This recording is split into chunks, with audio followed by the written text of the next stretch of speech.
Welcome to ലേണിഫൈ commerce. ഇന്ന് നമ്മൾ accounting software ആയിട്ടുള്ള ജീനു ഖാത്തയെക്കുറിച്ചാണ് പഠിക്കാൻ പോകുന്നത്.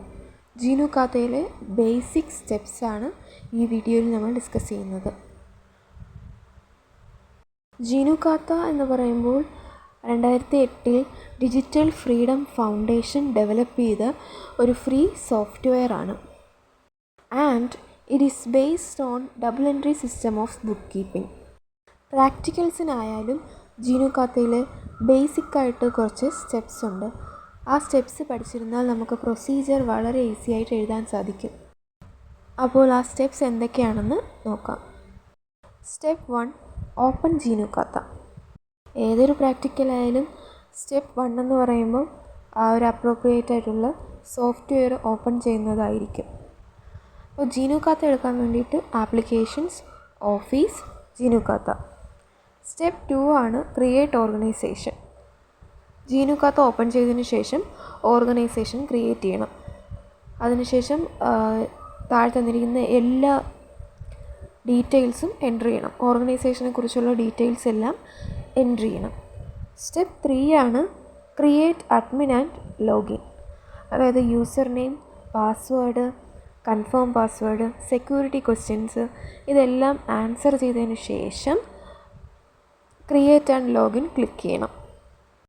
ഇനി സ്റ്റെപ്പ് 4 ആണ് ലെഡ്ജർ അക്കൗണ്ട്സ് ക്രിയേറ്റ് ചെയ്യുന്നത്. ലെഡ്ജർ അക്കൗണ്ട്സ് ക്രിയേറ്റ് ചെയ്യാനായിട്ട് മാസ്റ്ററിൽ പോകണം, ക്രിയേറ്റ് അക്കൗണ്ട് കൊടുക്കണം, select group, then select sub group, account name enter ചെയ്ത് സേവ് ചെയ്യണം. ഇങ്ങനെ ക്വസ്റ്റ്യനിൽ തന്നിട്ടുള്ള എല്ലാ ട്രാൻസാക്ഷൻസും അക്കൗണ്ട്സ് സേവ് ചെയ്യണം.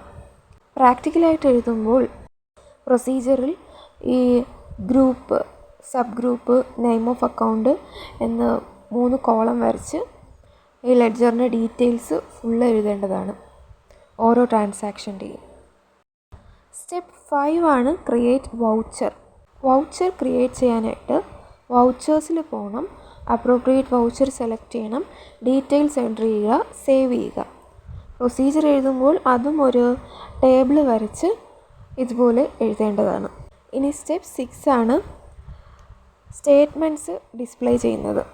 അതായത് ബാലൻസ് ഷീറ്റ് ആയാലും ട്രയൽ ബാലൻസ് ആയാലും അങ്ങനെ ഏത് സ്റ്റേറ്റ്മെൻറ്റ് വേണോ അത് ഡിസ്പ്ലേ ചെയ്യാൻ വേണ്ടിയിട്ട് റിപ്പോർട്ടിൽ പോകണം, അപ്രോപ്രിയേറ്റുള്ള സ്റ്റേറ്റ്മെൻറ്റ് സെലക്ട് ചെയ്ത് വ്യൂ കൊടുക്കണം.